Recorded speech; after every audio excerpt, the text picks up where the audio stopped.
Hi hello welcome to our channel. నేను మీ journalist విప్లవశ్రీ. స్త్రీ ఎవరి బిడ్డల్ని కనాలి, ఎవరికి బిడ్డల్ని కనాలి? అవును, స్త్రీ ఎవరి బిడ్డల్ని కనాలి, ఎవరికి బిడ్డల్ని కనాలి? క్షయరోగంతో విచిత్ర వీర్యుడు మరణిస్తే అంబాలిక వ్యాసుడి ద్వారా బిడ్డల్ని కన్నది ఎవరికి? వారు వ్యాసుడి పిల్లలా, విచిత్ర వీర్యుడి పిల్లలా?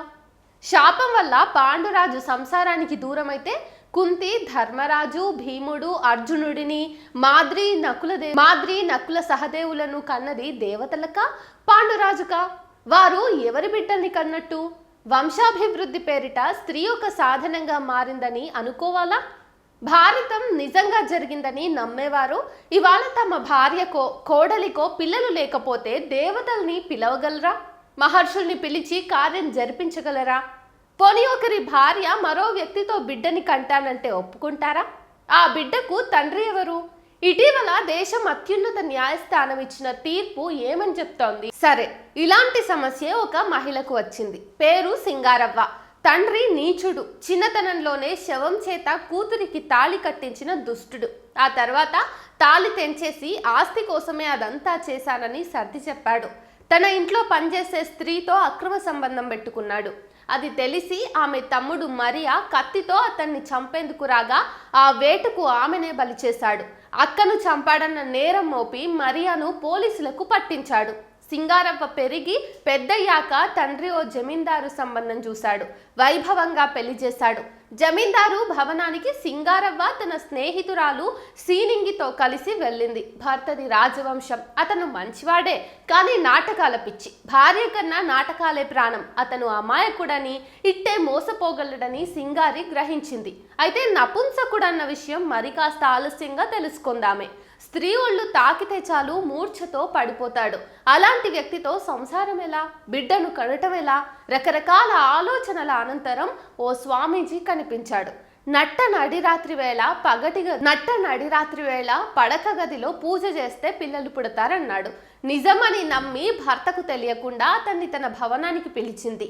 వచ్చినవాడు పూజ చేస్తూ గుండె ఆగి చచ్చాడు. దేవుడా, ఇప్పుడేంటి గతి? ఆ శవాన్ని ఎలా మాయం చేయాలని ఆమెకు, ఆమె స్నేహితురాలికి ఆందోళన. అప్పుడొచ్చాడు మరియా, ఆపద్బాంధవుడిలా. జైలుకు వెళ్ళిన వాడు ఎలా తిరిగొచ్చాడో తెలియదు, కానీ ఈ ఆపదలో అతనే సాయం చేయాలి. కానీ అతని ఉద్దేశం వేరే. సింగారవ్వ తనతో పడుకుంటేనే ఈ పని చేస్తానని షరతు పెట్టాడు. లేకపోతే స్వామీజీ చావు విషయం నీ భర్తకు చెప్తానన్నాడు. ఆ క్షణాన ఆమె ఏమీ చెప్పలేదు. అతను బలవంతము చేయలేదు. గండం గడిచింది. స్వామీజీ శవం మాయమైంది. కానీ మరియా ఆ ఇంటిని వదల్లేదు. ఆమె భర్తకు అనుచరుడిగా మారాడు. చుట్టపు చూపుగా ఇంటికొచ్చిన ఆమె తండ్రికి మరియా కనిపించాడు. పగతో తనను చంపుతాడన్న భయం పుట్టింది. కూతురితో బేరం మొదలుపెట్టాడు. ఏమని? నీకెలాగో పిల్లలు పుట్టరు, నీ తమ్ముడు అంటే నా కొడుకుని దత్తత తీసుకుని ఆస్తంతా వాడి పేరు మీద రాసేయి అన్నాడు. ఈ ఆలోచనతోనే తన తండ్రి తనకొక నపుంసకుడి చేత పెళ్లి చేయించాడన్న విషయం సింగారవ్వకు అర్థమైంది. తండ్రి మీద అసహ్యం కలిగింది. అతని మాటకు ససేమిరా అంది. అలా అయితే మరియతో నీకు సంబంధం ఉందని నీ భర్తకు చెప్తానని బెదిరించాడు. అటు భర్తతో సుఖం లేదు, ఇటు ఇంట్లో మరియ ఒత్తిడి. ఇప్పుడు తండ్రి తన మీద చేస్తున్న అన్యాయం. సింగారవ్వకు లోకమంతా చీకటిగా మారింది. ఏం చేసేది? తను బిడ్డను కంటేనే భవిష్యత్తు. కానీ ఎలా? భర్తను బలవంతం చేయక తప్పదు. చేసింది. కానీ ఆయన మూర్ఛపోవటం తప్ప లాభం లేదు. ఇటు తండ్రి నుంచి ఒత్తిడి. ఆ క్షణాన ఆమెను మరోసారి మరియా ఆదుకున్నాడు. ఆమె తండ్రిని చంపి తన పగ తీర్చుకున్నాడు. ఆమె భర్త పోగొట్టుకున్న ఆస్తిపత్రాలను తిరిగి తెచ్చాడు. సింగారవ్వ తండ్రి మీద పగ తీర్చుకోవడం తప్ప తనకు ఆమె మీద ఏ కోరిక లేదని వివరించాడు. ఆమెకు తత్వం బోధపడింది. తన జీవితాన్ని తానే దిద్దుకోవాలని నిశ్చయించుకుంది. అతనితో కలిసి శారీరక సుఖాన్ని పొందింది. గర్భవతి అయింది. భర్త అమాయకుడే కానీ ఏమీ తెలియని వాడైతే కాదు. ఆమెను నిలదీశాడు. సింగారవ్వకు ఇప్పుడు భయం లేదు. తనకంటూ తన కడుపులో పెరుగుతున్న బిడ్డ ఉంది. ధైర్యంగా నిజం చెప్పింది. తానేమీ తప్పు చేయలేదని, బిడ్డలు లేని ఆడదానిలా బ్రతకలేనని ఈ పని చేశానని వివరించింది. భర్త తట్టుకోలేకపోయాడు. భార్య చేసిన పనిని ఉత్తరంలో రాసి తుపాకీతో తనను తానే కాల్చుకుని మరణించాడు.